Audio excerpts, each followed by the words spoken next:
The first time I ever heard the story, I couldn't believe it myself. Picture this, a billionaire in his Manhattan penthouse, pen in hand, about to sign away $500 million.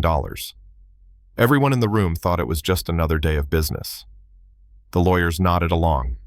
The translator smiled politely. The cameras were rolling. And tucked away in the corner, a 12-year-old girl, the daughter of the maid. That girl looked up, swallowed her fear, and said 5 words that flipped the entire room upside down. That's not what the contract says. Now let me take you back to how we got there. Her name was Maya Thompson. Small for her age, with sharp eyes that noticed everything. Her mom, Danielle, worked as the housekeeper for Mr. Hiroshi Tanaka, a Japanese billionaire trying to expand his empire in the US. Danielle was invisible in that penthouse, quiet footsteps, pressed uniform smile that never drew attention. And Maya? She was supposed to be invisible too, doing homework in the staff lounge. But she had a secret. For months she'd been teaching herself Japanese, scribbling characters into her notebooks, whispering phrases to herself, while her mom told her to focus on algebra. One night she walked past the dining room and heard Mr. Tanaka on the phone, sharp Japanese words tumbling out, frustration in his voice. Maya froze. She recognized some of the words. Contract danger problem. She didn't understand everything, but she understood enough to know something was wrong. Then came the sharks. Victor Langford, smooth-talking American investor, all teeth and handshakes, and his partner, a Japanese man named Sato, who everyone thought was trustworthy because he spoke the language. They strutted into the penthouse like they owned the place, papers under their arms, champagne on ice. Victor slapped Mr. Tanaka on the back and said, "Today, my friend, we make history." But Maya, sitting quietly with her homework, noticed something nobody else did. 2 sets of documents, one in English, one in Japanese. The English said, equal partnership. The Japanese one. She spotted words she'd been studying. Words like transfer and control. That night she stayed up late, dictionary open, piecing it together. And her blood went cold. The Japanese contract said the moment Tanaka signed, he'd lose everything. It was theft, hidden in translation. When she told her mom, Danielle nearly dropped her coffee mug. "Maya, you can't get involved. These men are powerful. We could lose my job. We could lose everything." But Maya shook her head. "And if we stay quiet, he loses everything." That's not right. The pressure built like a storm. Victor's jokes got meaner, his tone sharper. He once spilled coffee on purpose just to watch Danielle clean it up, muttering, "That crystal's worth more than your whole salary." Maya's fists clenched, but her mom just lowered her head. Finally, the big day arrived. The signing ceremony. Reporters from Bloomberg and the Financial Times set up cameras in the corner. Victor beamed like a movie star. Today he boomed, "We bridge East and West, a merger for the ages." Mr. Tanaka sat stiffly, eyes shadowed, pen trembling in his hand. And then silence. You could hear the tick of the clock. Sato opened the Japanese contract and bowed. "Every word is perfectly translated. Your interests are safe, Tanaka-san." That's when Maya looked at her mom. Danielle gave the smallest nod. Maya stepped out from the doorway, voice shaking but clear. "Wait. Please, Mr. Tanaka. That's not what the contract says." The room exploded. Victor slammed his hand on the table. "Who let this kid in here? Get her out." But Maya stood her ground, pulling a folder from her backpack, her notes circled in red ink. In English, it says you keep control. In Japanese, it says you lose it. Article 47, subsection C.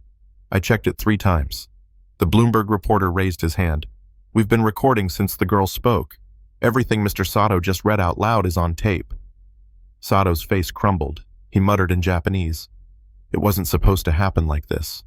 And Maya, without hesitation, translated, "He says it wasn't supposed to happen like this." Mr. Tanaka stared at Sato. "You used our shared language to betray me." His voice was low, dangerous. "My wife would have called that the worst dishonor." Victor tried to make a break for the door, but security blocked him. Within minutes, FBI agents were on their way.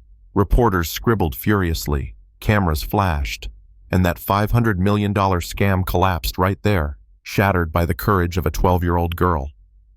After the chaos, Mr. Tanaka found Maya and Danielle in the staff lounge.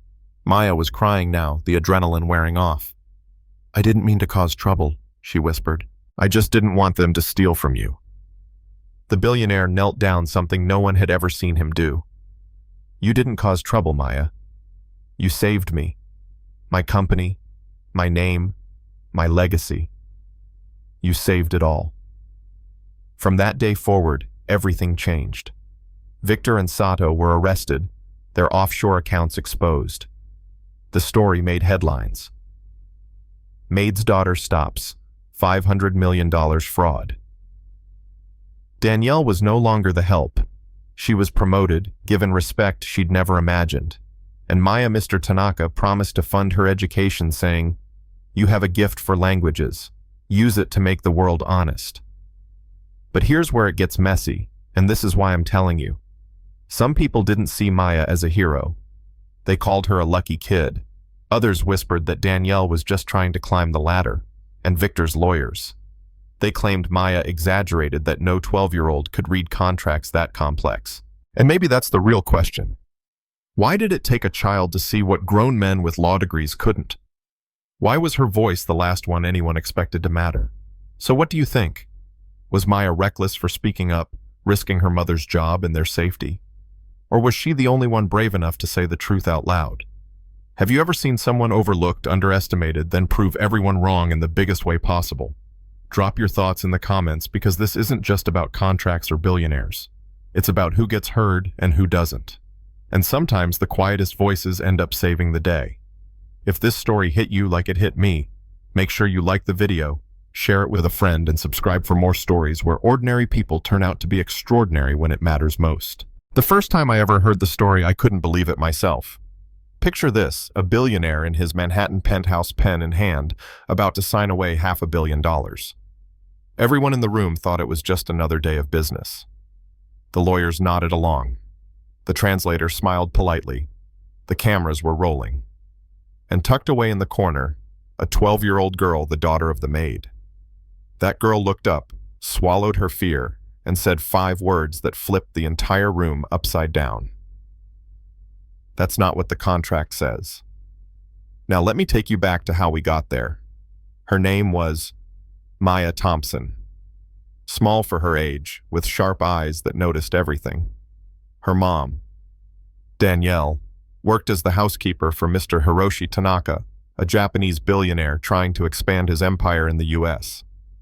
Danielle was invisible in that penthouse, quiet footsteps, pressed uniform smile that never drew attention. And Maya? She was supposed to be invisible too, doing homework in the staff lounge. But she had a secret. For months,